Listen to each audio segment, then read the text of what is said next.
For those of you that were not here this morning for the first panel, my name is Tatiana Espinal. I'm Development Director here at the college, and it is my pleasure to be moderating the 31st Forum on Tolerance called Immigrant Voices, We the People. Just so you know, I'm also an alum. I came to this college and I'm very proud to be here. Before we start today, I'd like to go through a few announcements and housekeeping things, basically breaking down the panel for you. There's going to be a 15-minute Q&A section, question and answer section after the two students speak, and I'll introduce them in a minute. And then I'll be introducing the attorney in immigration after they have their section. This event is a public event, so LynnCAM, our local cable company, is here recording the event. Also, please take a moment to shut off your cell phones if you haven't done that already, just so they don't ring when the panelists are speaking.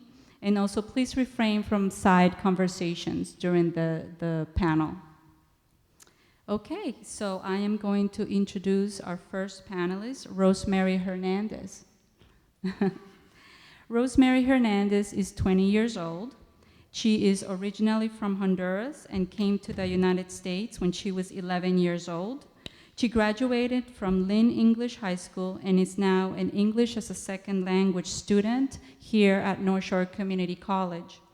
She currently works at Chipotle as a manager, but dedicates a lot of her time advocating for immigrants and educating the community on immigrant issues. She has spoken at several conferences and participated in public events advocating for immigration reform and has been interviewed by National Public Radio. She is currently working with our Public Policy Institute, going into Lynn public schools, telling her immigration story as a way of reaching out to students who may be in her same situation. Her professional goal is to become an early childhood teacher. Welcome, Rosemary.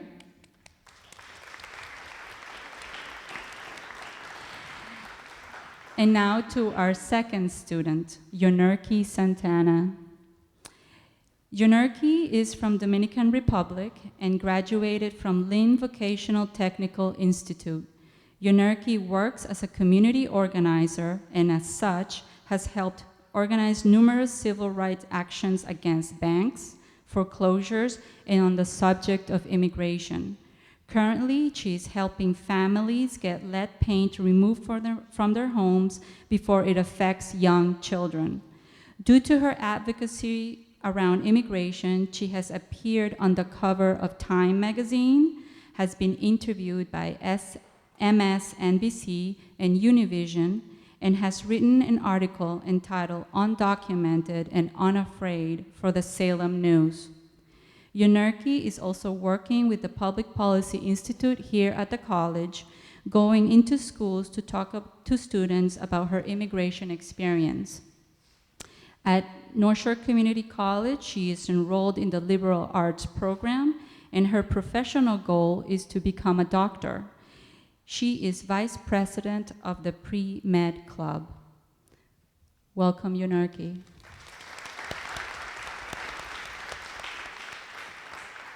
So now Rosemary and Yonurki are going to be speaking 10 minutes each, starting with Rosemary. Thank you. My name is Rosemary Hernandez, and I'm from Honduras. I came to the United States when I was 11, and like any child at my age, I came to meet up with my parents since I didn't grow up with them. I grew up with my grandmother. So my parents decided that it was time for us to finally meet since I never met them before. So coming here, I went to school. I felt like anybody else. But once, growing up, I realized that in my house, there were 4 different types of immigrant reform. My father have a permit to work. My mom doesn't have papers at all. I have a little brother who's a USA citizen, and now I have DACA. So growing up, it was kind of difficult because it was, I was thinking like one day I'm gonna wake up and everybody will go 4 different places. My father will go one way, my mom will go to another one, and my little brother will go to another one. So it was really hard, especially going to school. And, my senior year wasn't the senior year as anybody else because, everybody else was thinking about prom, friends, saying goodbye to them. But I was thinking about what I was going to do. Since they don't ask you for your social security number in high school, well, never had to worry about that. And I have never worked in my life, so I don't need it. But when it got to my junior year, actually, I started thinking, because, that's the year after NCCC, they start talking about your scholarship, going to college, visiting college. So I'm starting thinking, like, what I'm going to do, but then I'm like, how I'm going to get there? Like, my parents cannot pay for college, and when I found out, since I didn't have a social security number, when I found out that I had to pay triple that tuition, was like, whoa, I can't afford that.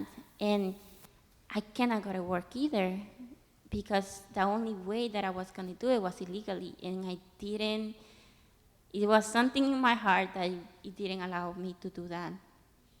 So I started thinking like what I was gonna do, and then I asked my parents, like, what can I do?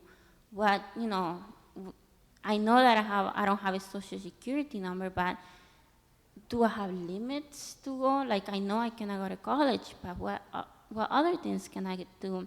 And they didn't have any answers for me. So I started going to a lot of lawyers programs around Chelsea, East Boston, to find out like what I'm doing over here, like what can I do, what are my rights. So, it took me a while to understand it, but every single person told me the same thing, that I cannot work, I cannot have my license, and if the only thing that in order for me to go to college, since I cannot get financial aid, was paying triple that tuition. And I knew that was not gonna happen, since I cannot work either. So it was really hard. And other than that, I realized that I grew up having a deportation letter. And I didn't understand that, like what that actually means. And I went to a lawyer, and he told me that, any minute, any second, they could come and take me away. So it was hard, especially as a young lady going to college, like finishing high school, and not know where she was gonna go. But, like anything else in life, I felt like I was gonna do something about it, and it wasn't gonna stop me to go where I wanted to go. And I'm sorry, kind of tear up. So, I started talking to a lot of people, going to many organizations, and starting to learn that, not having a social security number, that doesn't mean that, that I committed like a crime, or I should be, hiding from anybody. I'm like anybody else. And some of you, we went to high school together, and I know that you're here. And, things like that we don't actually talk about in high school, but it was something that it was going on with my life. And I felt that everybody else was thinking about other things while I was worrying about what I was gonna do besides high school. I didn't want to go home and sit down and see my life pass by and not do anything about it. So I started working with many organizations, starting learning more about what does it mean to be undocumented, or why we're gonna name somebody, or why we're gonna point at somebody and say like, oh, you're undocumented. So, I started like doing so many things for that community, learning, and at the same time, I started meeting people that were in my same position, and that made me feel stronger and say like, oh my God, I'm not the only one. And I have friends like that now, so they can understand what I'm going through besides pointing at me or telling me that, you know, you don't have papers or you're taking up your jobs or, you know, you shouldn't belong here or you should go back, because that happened to me in high school. Because, you know, DACA happened in the summer 2012, and that was my graduation year. And, you know, in high school, that's something we all talk about. The teachers make you talk about election, even though it's not history class. They're like, oh, you know what is going on here? What's the president saying? Blah, blah, blah. So one day, we talked about it. We talked about our immigration issues, and a few of my, you know, my peers were saying that you know, they shouldn't be here. They should go back. They're taking up our jobs. And that hurt me because they didn't know that I was undocumented. And, you know, we had like a relationship, not only as classmates, but outside of school. And they didn't know that side of me. And they were talking actually about me. And not just me, they were talking about my family. And that hurt me. I never felt so attacked by my own, you know, classmate. And it was hard because they knew me. And at the same time, I thought like, oh my God, if they talk about that and they know me, you know, what the other people that doesn't know me, what they will say about me. So it was something that it needed, you know, if I felt like I needed to change. And the only way that I was going to change that was to speak up and to let everybody know that not only because I'm documented, I have to be pointed out or anything like that. So that's why I started going to Mira, to different programs like SIM, and started working with them. And I have traveled and, you know, tell my story around New England, Connecticut. I have been in the newspaper, and, you know, it feels good to learn what other people are going through, and at the same time to feel that I'm not alone. There are other people like me, and if we work together, we can actually make something happen for our future and definitely for our children's, and that's something that I want. Thank you.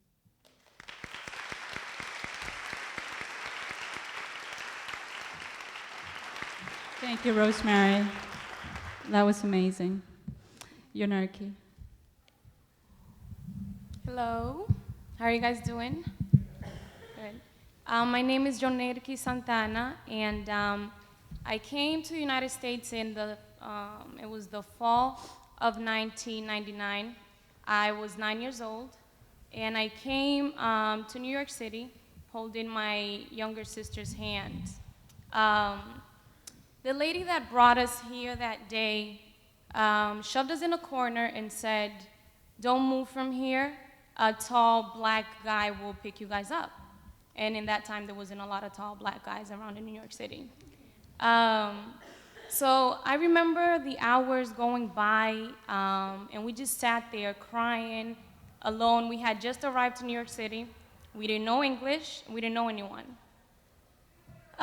And then a guy came and told us, you know, gave us his hand. He was tall, and he was black, so we said, this must be the guy. And so that's how our introduction was to the United States, two little girls that left their family behind and felt very scared. After that, the lady that brought us here passed by us. She passed by us handcuffed. She was arrested because she used to bring kids into this country, and that's how she brought us in here. In 2007, I moved out of my aunt's house, who was the person that I stayed with after living in New York for a while. And I always knew that I was undocumented. In high school, it was never a secret. I always spoke about it, my friends knew about it. I was aware that I didn't have papers, but I wasn't aware of the problems it was gonna bring me later on until after I graduated. When I graduated, I thought, okay, well, now I'm living on my own. I'm gonna get a car somehow, I'll drive, and I'll start college, and I'll become a professional. But that didn't happen. When I applied to North Shore Community College, I was denied 3 different times. Every year I applied, and for 3 years I was denied. And then I found out that it was because of the lack of a social security number that I wasn't able to go to school. And then I met a group called SIM, the Student Immigrant Movement, who had just started not too long. They were a 5-year organization then, and they had, told me that I could go to school if I could get a scholarship or if I paid for school myself. And I was 20 years old, thinking, okay, how am I gonna pay for my apartment and pay for school? So I couldn't work because I couldn't work legally because I didn't have an I-10 then, and no one would really hire me. So I would babysit, I would clean houses, I would clean schools, buildings late at night, and I tried to put, some money aside, thinking, okay, maybe I'll go to school like this.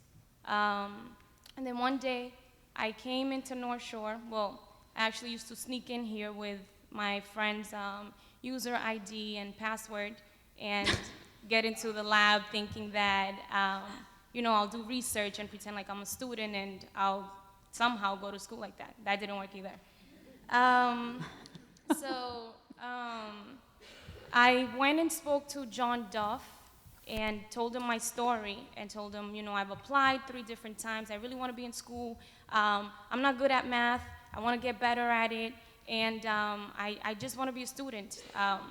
What do I have to do? And I explained to him that I didn't have papers. So he gave me an application and said, fill this out and come see me next week. When I came back, I had a scholarship.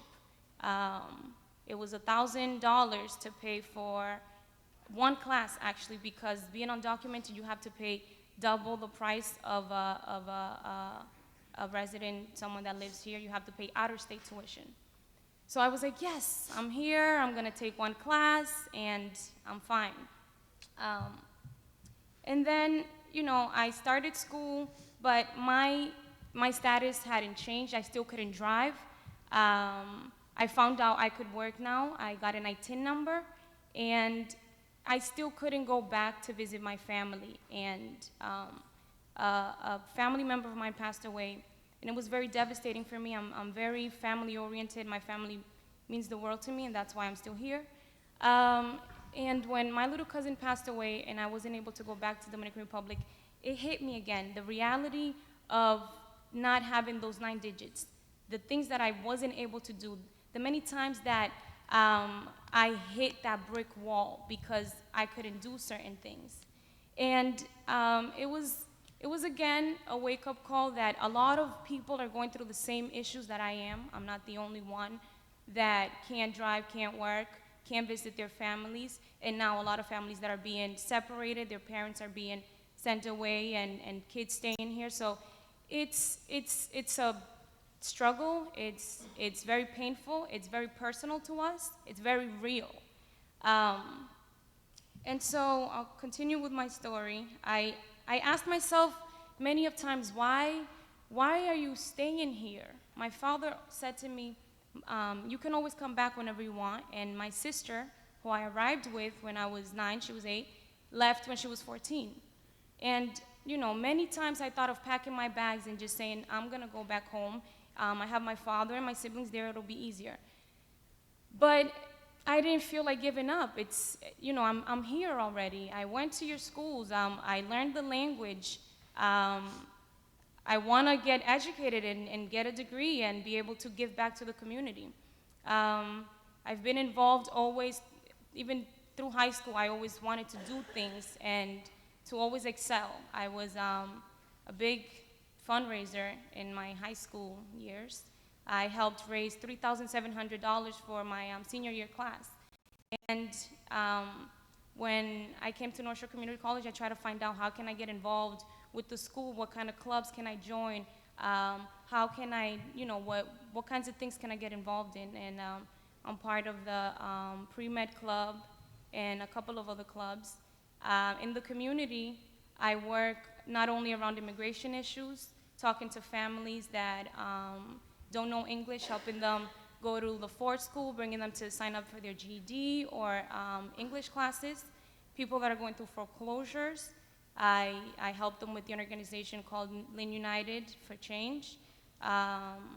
Even Neighbor to Neighbor is a community organization that focuses on political rights, registering people to vote. So there's a lot of things that people don't know. They think you're undocumented, you're an immigrant, and you're not doing much here. But I think Rosemary and I can both speak to that we stay very much involved in the community, in our school, in our friends, whatever it is that we can do to help. If we don't know the answer to it, we'll figure it out. We'll call somebody, hey, do you know where this person can go? And that's what we're doing here.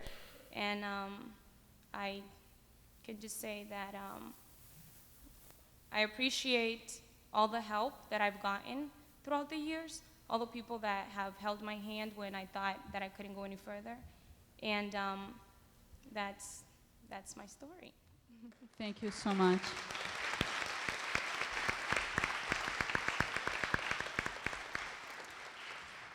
And now I'd like to open the floor for questions. We have 15 minutes, so if you have a question, please step up to the mics on this side and that side, or write the question in an index card and somebody will come up to collect them.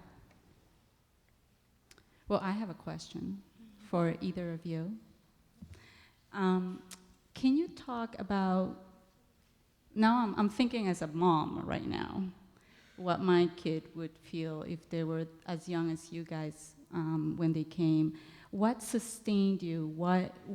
Who was your support system when you came and you felt that you hit that brick wall? And both of you can answer or. Well, I was very grateful to have family here, my aunt and my 4 cousins that were able to, show me around and teach me the language and enroll me in school.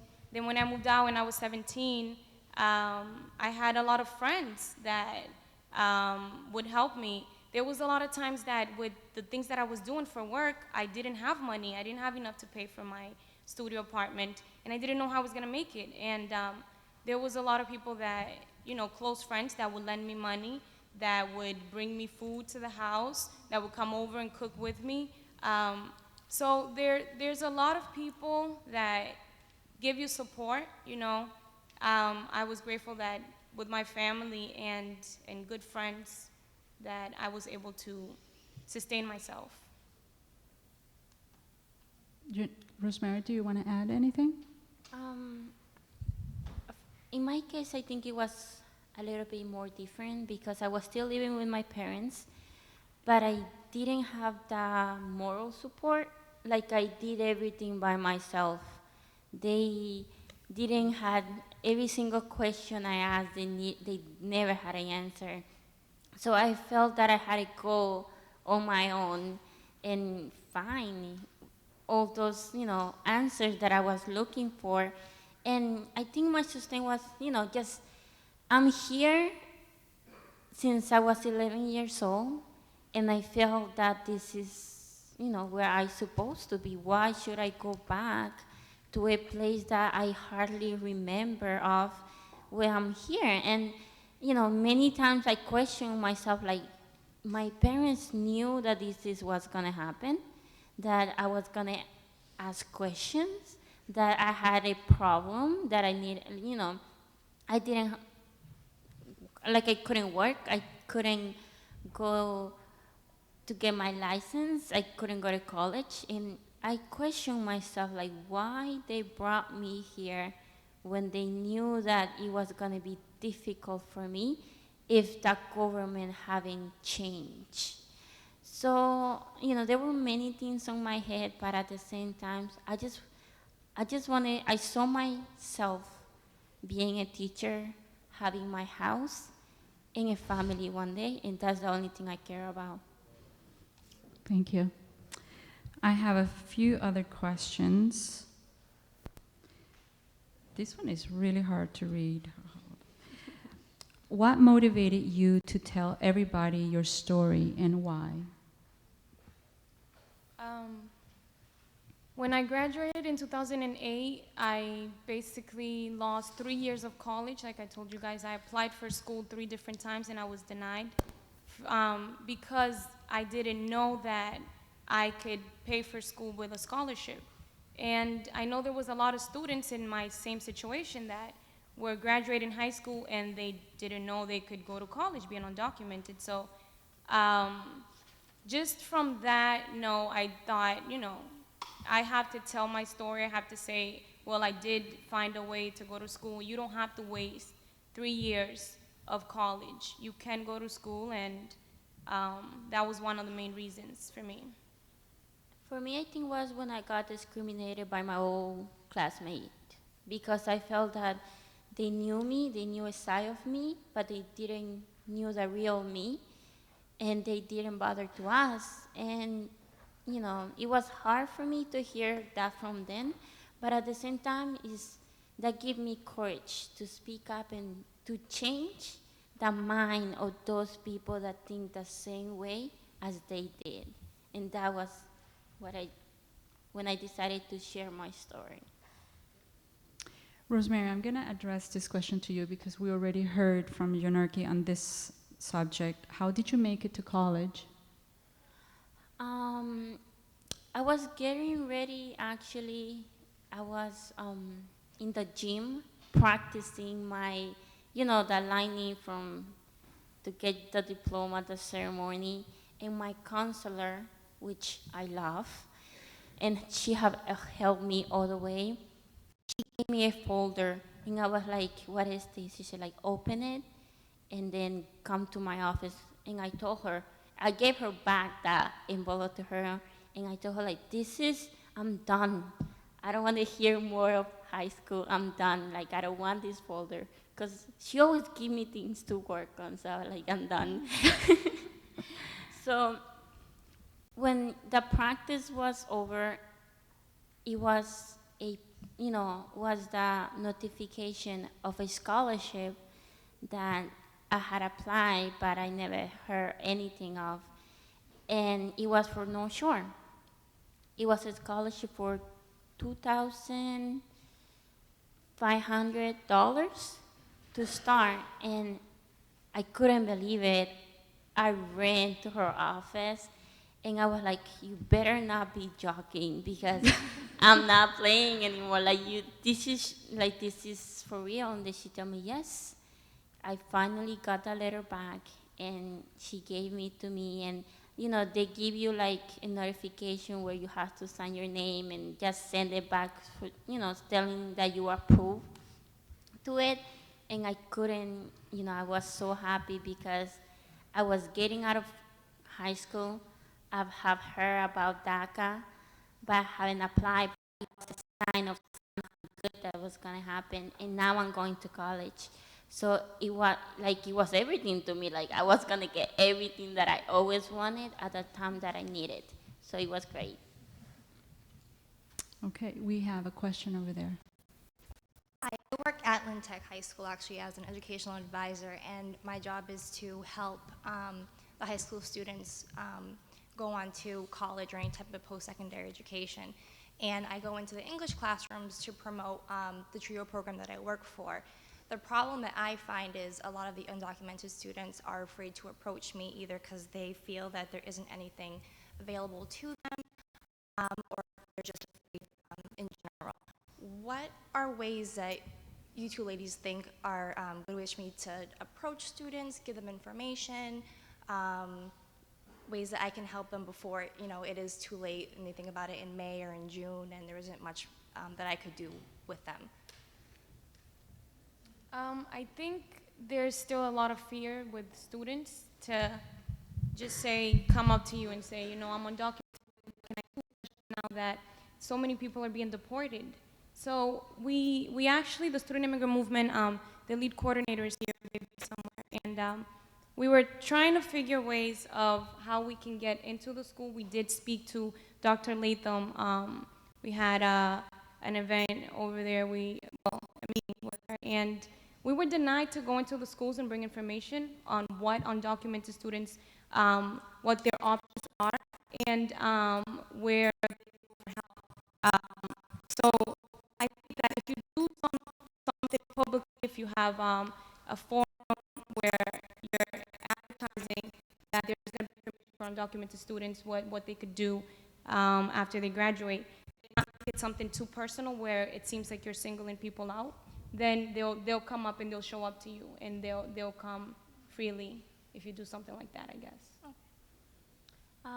One of the things that my counselor did, it was, she knew, at some point I had told her that I was undocumented, and she knew how, kind of outspoken I was and how could talk to people. So one thing she did was, you know, when a student went to her with a problem, or she didn't want to ask them about the status, literally, she called me and she told, since, I was a peer to them, I'm not like somebody that is gonna judge them or say like, oh, you didn't have paper, because I was in the same way.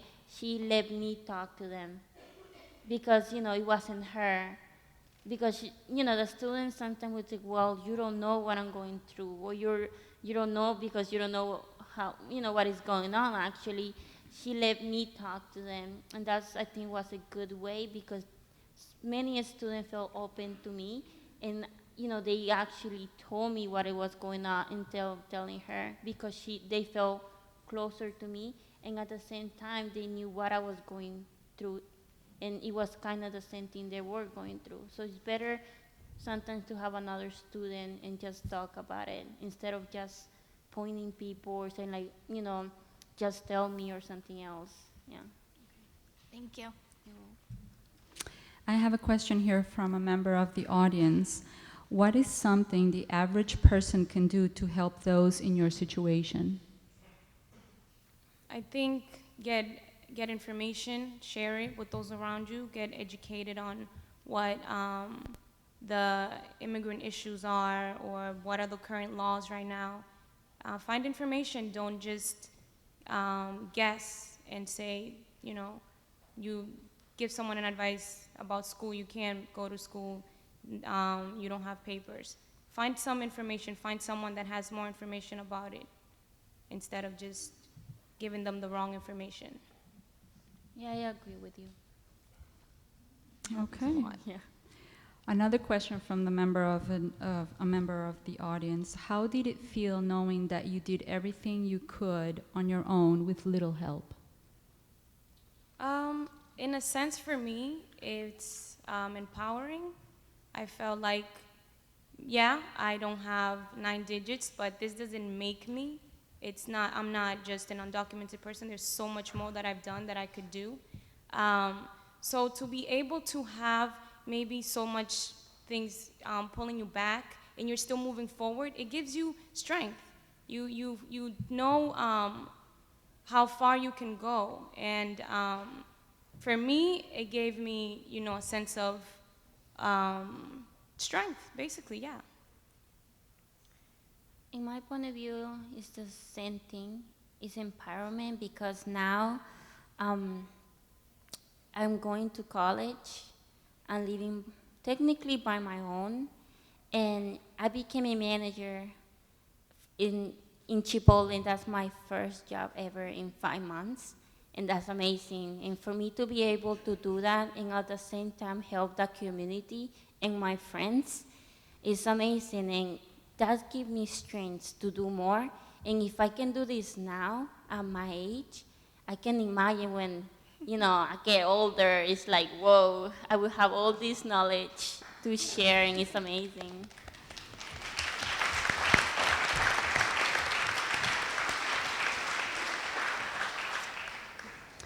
Do we have any other questions? Hi. I applaud both of you for speaking up. I heard you two speak about not having social security cards. To me, the problem with immigration is very wide. It doesn't stop at just getting the social security card.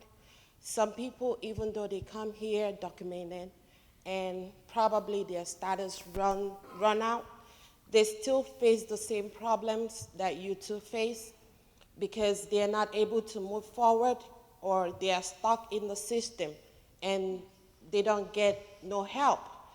They can't leave because when they leave, they can't come back. So this kind of frustrates a lot of people, and that in the sense that they come into the society, America, to help better the American society, but they still is not able to put in the best of what they can give to the community. So my question is, when you get frustrated because you know you have a lot in you to give, but you're limited to how you will put in your effort, how do you deal with it?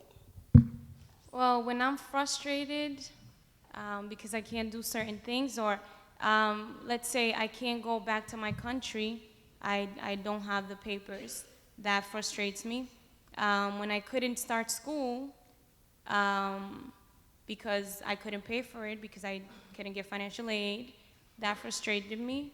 So how do I deal with that? You find another way. If there's a problem, there's an issue, you have to try to find ways around it, because you have to continue, you have to live, you have to feed yourself, you have to make some sort of money, right? So you find other ways in which you can do what it is that you need to do.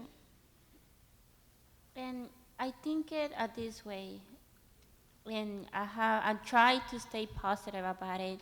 And the only thing sometimes I think about is when the door closes, two windows will open. So I will take one of those windows, or the two or three, it doesn't matter. But we always have to fight with what we want and always go against the negativity, because that will never stop. And if we believe that we could do something better with our life and we could have a better future, we will. We will. Thank you very much. And that concludes our question and answer.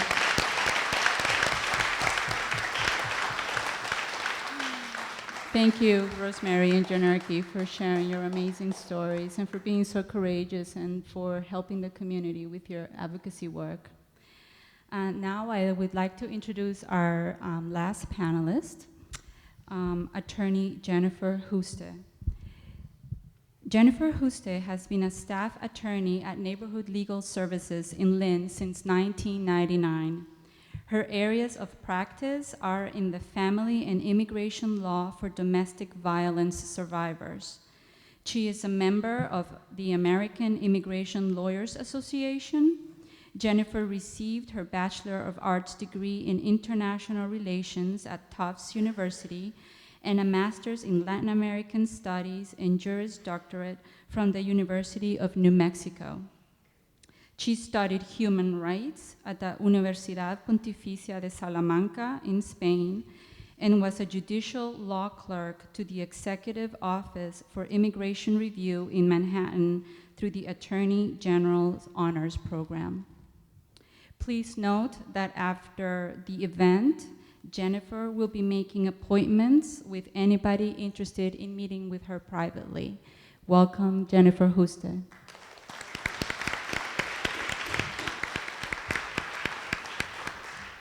Thank you, Tatiana, and for North Shore Community College for holding this event. It is so well attended. I'm very pleased.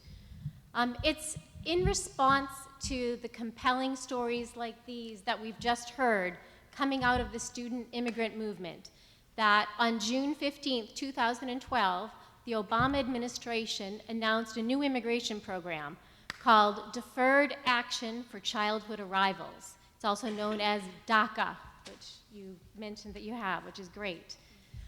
This program is aimed at helping undocumented youth who are brought into the United States as young children. It's a very deserving segment of the population. The program went into effect on August 15th, 2012, and they started accepting applications on that date. Some of you may have heard of the DREAM Act. DACA does not go as far as the DREAM Act, in that it does not create a path to permanent residency and citizenship, unfortunately. It's also, right now, only a 2-year program. It is subject to renewal, though. However, it does have many benefits. Primarily, it grants work authorization for a 2-year period, and it grants the freedom from fear of deportation, at least for that 2-year period. Also, in Massachusetts, DACA recipients have the added benefits of being able to obtain a driver's license, and they can now pay in-state tuition at our public colleges and universities. Yes, there are risks involved. There are always risks involved when you're undocumented and you let yourself be known to immigration. However, I don't want that to dissuade people who may have fit the eligibility criteria. I think the most serious risks would be for those who have serious criminal history, possible affiliations with gangs, or have a difficult immigration violation history, such as deportation and then unlawful reentry after the deportation. If you fit into one of those categories, I would strongly recommend that you see an immigration attorney for expert advice. Don't just think, oh, I don't qualify, and don't just apply on your own, because then you could be put into removal proceedings. Seek out that expert advice and see if you do qualify for DACA. So here is the general criteria for DACA. On June 15th, 2012, you must have been under the age of 31, you must have been physically present in the United States, and you must have had no lawful immigration status on that date. You also must have entered the United States before the age of 16. You must have continuously resided in the United States since June 15th of 2007. There are some exceptions for brief, casual, innocent trips outside of the country prior to August 15th, 2012. You also must be either currently in school or have completed high school or have obtained a GED. Currently in school can be defined as like a K through 12 program, or a program to help you obtain a high school diploma or obtain a GED, or it could be some type of education, literacy, or career training program designed to place you in a specific job or in post-secondary education. Or you could be an honorably discharged U.S. veteran. There are also criminal bars to DACA eligibility. You must not have been convicted of a felony or a significant misdemeanor or 3 or more other misdemeanors. Also, the Immigration Service must not think that you pose a threat to national security or public safety. Once again, this is where the gang affiliation comes into play. If they receive evidence from law enforcement of possible gang activity, that you might fall into that disqualification. So to file for DACA, you must be at least 15 years old, unless you are in removal proceedings. So if you can be under 15 and apply if you're in removal proceedings, or if you already have a final order of removal or voluntary departure against you. There are 3 different applications that you need to file. Form I-821D is the DACA application. Form I-765 is the work permit application, and then there's also a work permit worksheet showing that you have an economic necessity for work. There is a $465 filing fee with no fee waivers. There are very limited fee exemptions, but that's mainly for children in foster care. I have some interesting DACA statistics. The Immigration Policy Center estimates that about 900,000 people should be eligible for DACA, and I have also read other estimates that it could be even as high as 1.7 million people throughout the United States. As of this past summer, 1 year into this program, the Immigration Service had received about 500,000 applications. So there still are many more people out there who could be eligible and should be looking into whether they should apply for this program. Of those 500,000 applications, 72% have been approved, 3% have been rejected for incompleteness, only 1% denied, and the rest are pending. Most applicants so far have been from Mexico, about 75%, although in Massachusetts it's only about 6% of Mexicans have applied. Central Americans comprise 10% of the applications, South Americans 7%, and Asians 4% thus far. And also, very important to note, 1/3 of those applicants were younger than 5 years old when they arrived in the United States. So this is really what they know. This is their country. This is where they've grown up. DACA is an executive office initiative. It is not legislation. It's a great step forward, though. But it's still limbo, and DACA could end at any time. The Obama administration will most likely continue the program and will renew it, but we don't know what's going to happen under future presidents. Which brings us to the need for Congress to act and to pass comprehensive immigration reform. We need to provide some sense of stability and security to this most deserving population and to allow them to economically contribute to our society. So last June, the Senate passed Senate Bill 744. This is called the Border Security, Economic Opportunity, and Immigration Modernization Act of 2013. It was written by a group of bipartisan senators called the Gang of Eight. The bill was then sent to the House of Representatives for consideration, where it has been sitting and it has not been brought to the floor of the House for a vote. Even though political analysts do believe that if it were brought to the floor for a vote, it could garner enough votes to actually pass. So there is hope for this happening, hopefully this year. And just yesterday, Democratic leaders in the House introduced their own version of comprehensive immigration reform. I don't know the specifics of it, but it seems like it's pretty similar to the Senate version, although with less emphasis on border, the money going towards the border. If this bill or something similar were to be enacted into law, it would comprise a comprehensive overhaul of our immigration system. In fact, the largest changes in over 25 years. True to its name, the bill provides for increased resources dedicated to border security while overhauling the immigration visa system.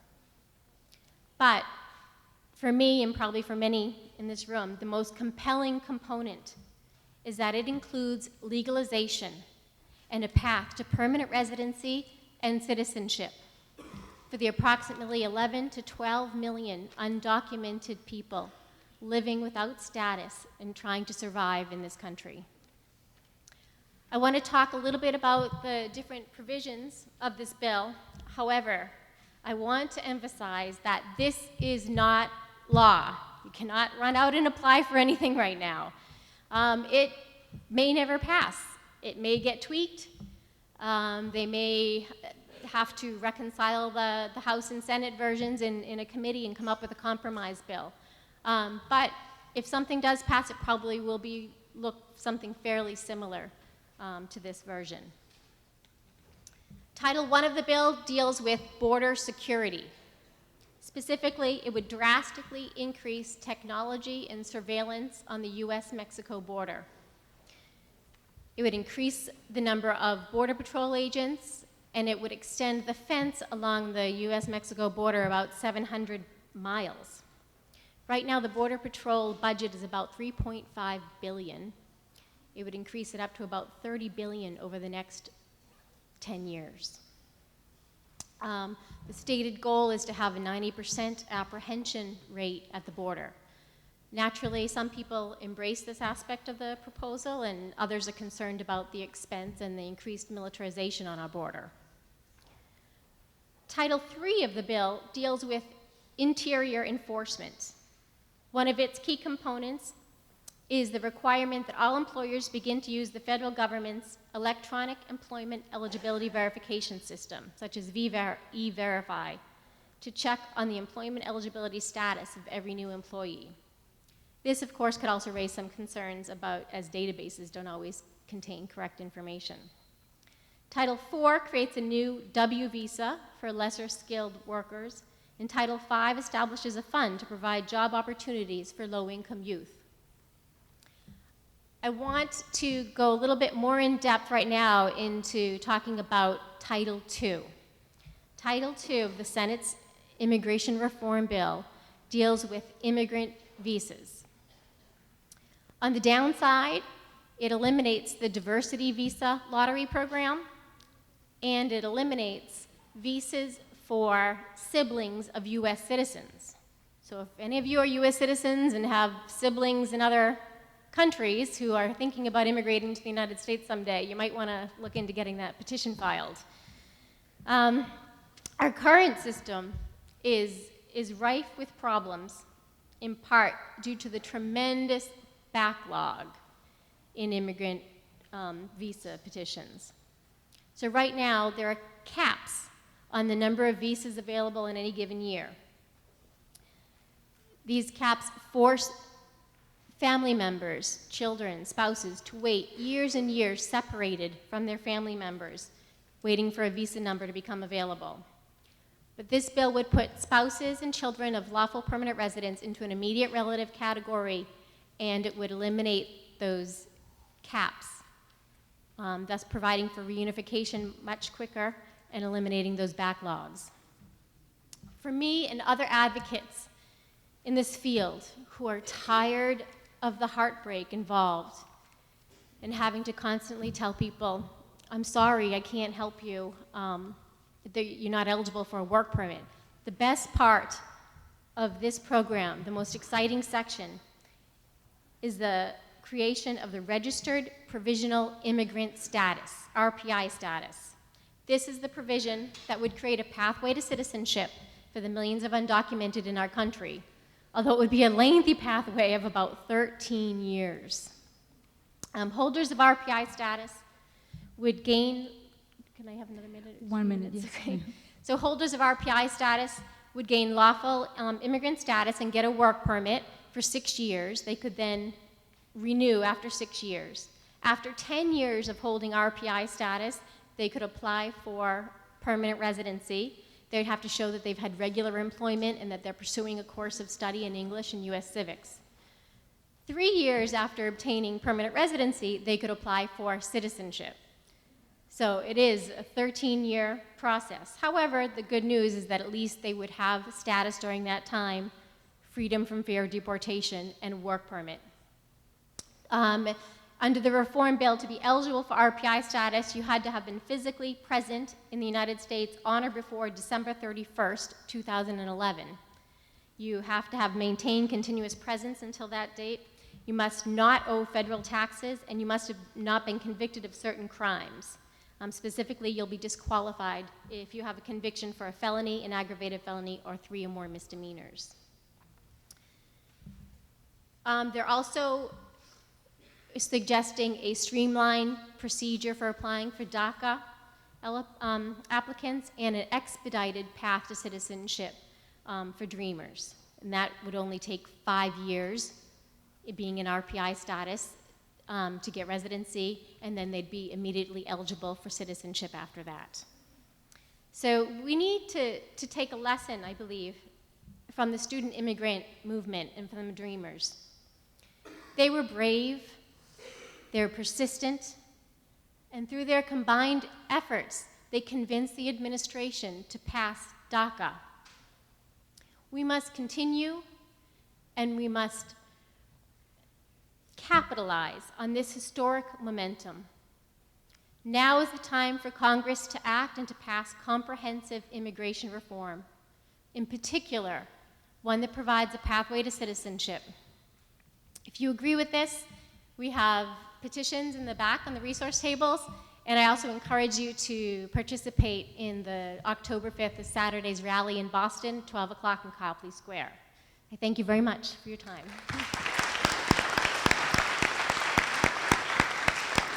Thank you, Jennifer. And now I'd like to open the floor for a 10-minute question and answer segment.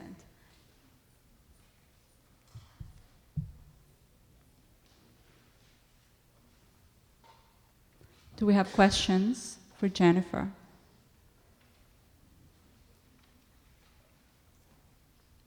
Actually, hi, Jennifer. I do have a question.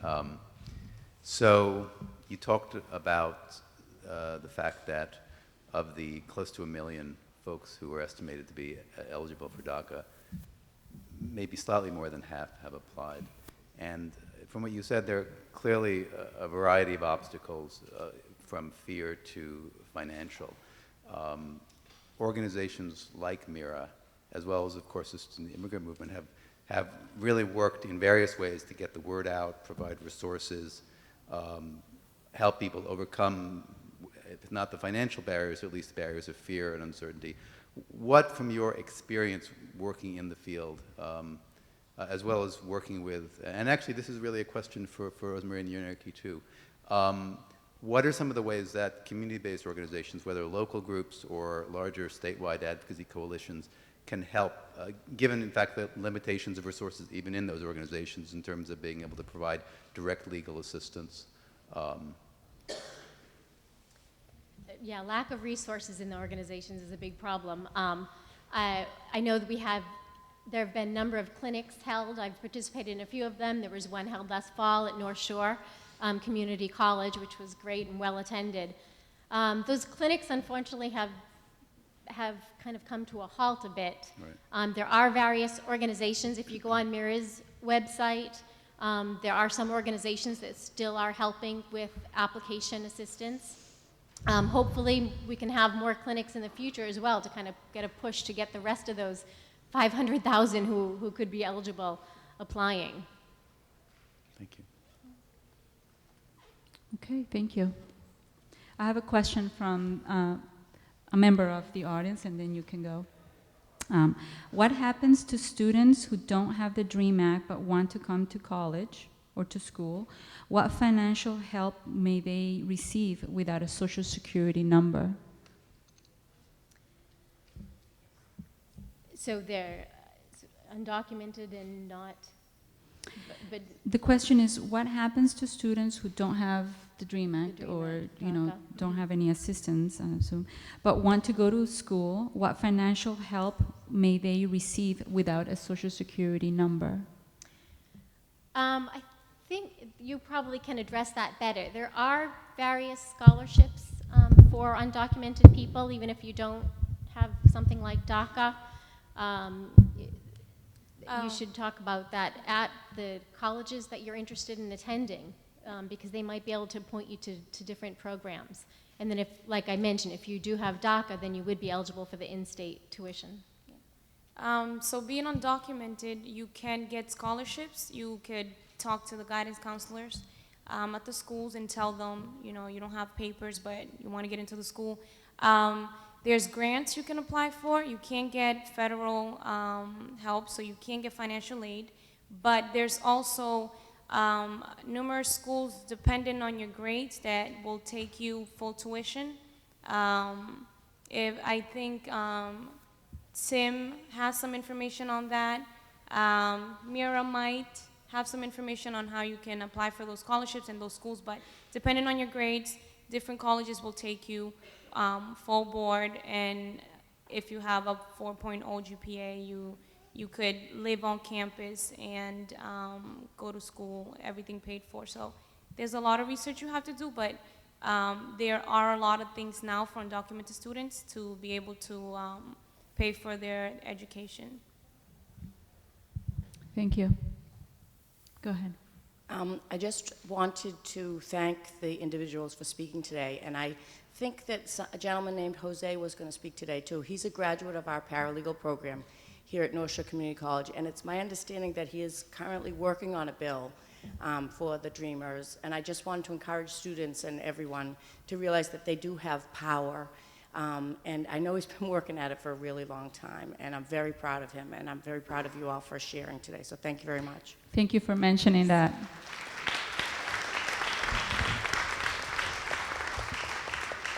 Jose Palma, as she said, was going to be one of our panelists, and he had to cancel because he's working on passing that bill. So we're very, very proud of his work. Are there any other questions? Tatiana, could I just add to that? Absolutely. Actually, the reason that Jose is not here today is because he's at the State House right now advocating for that bill, which is a bill to address the issue of the Secure Communities law, which requires that immigrant people who are stopped for violations of traffic lights or whatever, then be reported to the immigration authorities. So that's what Jose is devoting his time to, and he was very sorry not to be able to be with us today. Thank you, Diana. Any more questions? Go ahead. Hi, sorry I'm asking that question. I'm not sure. Is that mean you guarantee me if I'm after school, I will get a job without my social? Is that... An 19? Having an 19 number? No, I have nothing right now, but I'm saying after school, after college right now, would I be guaranteed to get a job? Oh, if you go to school and you're undocumented, and after you graduate, you're saying if you're gonna have a job? Yes. Okay. My understanding is you're not guaranteed a job because you still will be lacking the social security number. I don't know if you know anything more on that, Jennifer. Well, you should look in to see if you do qualify for the program such as DACA, because that would give you a work permit, legal authorization to work. I have a list of the DACA eligibility requirements on the table in the back that you can pick up, and even if you don't meet the DACA qualifications, then once again, I encourage everyone to push for immigration reform, because then we might get that registered provisional immigrant status, which would help the undocumented gain a work permit. You don't mind to give me the little bit qualification of the DACA again? DACA, you had to have entered the United States before the age of 16 is one of the primary qualifications. Okay. Thank you. Do you have a question? Sure. Hi, I work with some high school students in Lynn, and they are very excited about the opportunity that DACA is going to provide for them. But they're getting some pushback from family members who are not eligible for that because they're worried in a way that this may out them. Mm-hmm. Could you just speak to that briefly? Sure, great question. The Immigration Service has set a policy that they're not planning on sharing this information with the enforcement side of immigration, as long as they don't detect fraud or there aren't serious criminal issues. So I think for most people, if you have a pretty straightforward case and you meet the eligibility criteria, that it should be safe to go forward and apply. Once again, if you do have a more complicated case and there are the criminal history issues involving you or your family, then you might want to get expert advice on that. Hi, go ahead, please. Hello. So I work with the Student Immigrant Movement and United with Dream, which is one of our affiliates. I just wanted, if you want to know if you're eligible for DACA, there's actually an application. You can download it on, if you have an iPhone, Android, and it'll ask you, it has like a series of questions, and then that's how you know if you're eligible. And then also it tells you, you know, if you need help, legal help, if you need help, so they can see throughout your applications. So it's a good application to have. So I just wanted to make Thank you for that sharing. clear. Thank you very much. There is also the www.weownthedream.org. Is that what you're talking about? Right. And that has the screening tool. And there's also a hotline number, 1-855-DREAM31 is the number, which is, I have these doc information sheets on the back table, and it has some of those website listings as well.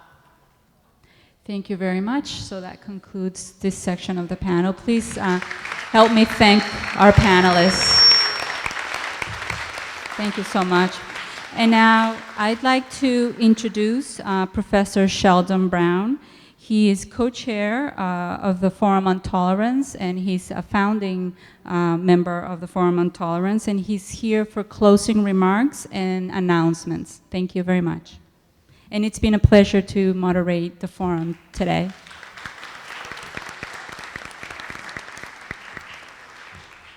I want to thank Tatiana Burgos Espinal for an outstanding moderating of our two panels.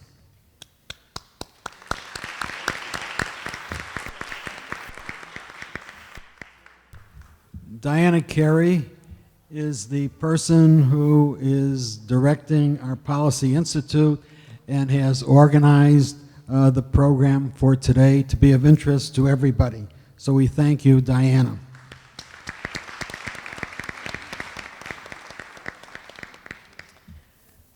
The speakers were excellent in both panels, and we're grateful to have them educate us about immigration, and we thank them very much.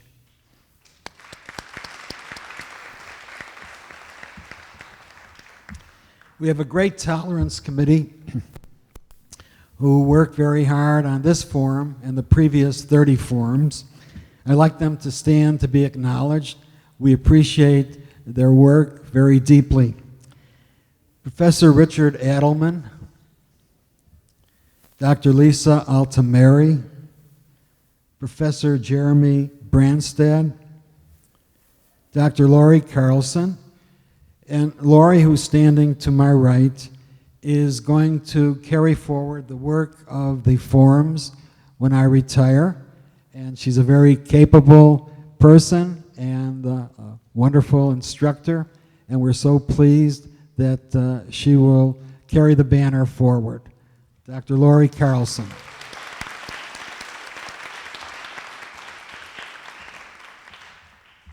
Jackie DiLorenzo, a member of our committee.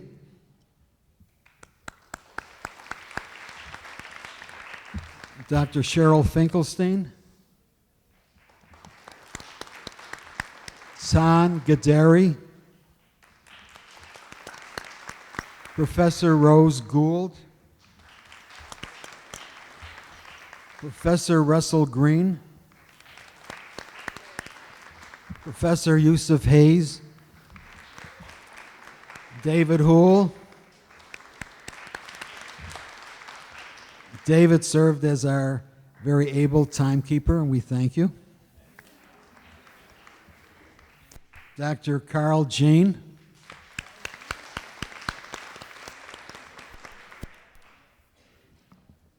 Darren Klein. Dr. Minette Lal.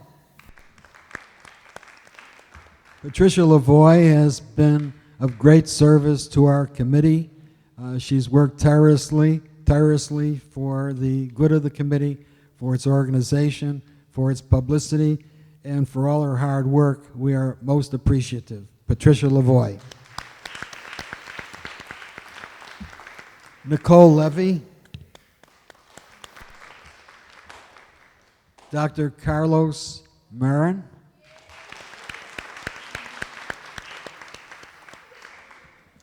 Leanne McGinnis. Harvey Michaels. Lisa Milso. Peter Monaco. Professor Walter Mott. Professor Gerard Sullivan. He's guarding the map. Judy Van Kooyman.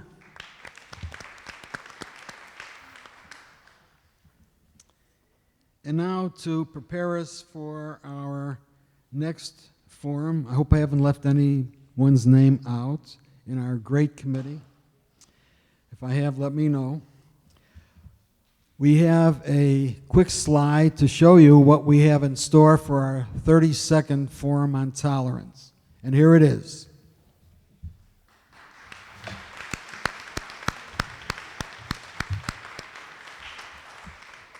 Please mark the date, April 24th, and you'll receive information. We look forward to see you again at our next forum. Thank you for attending.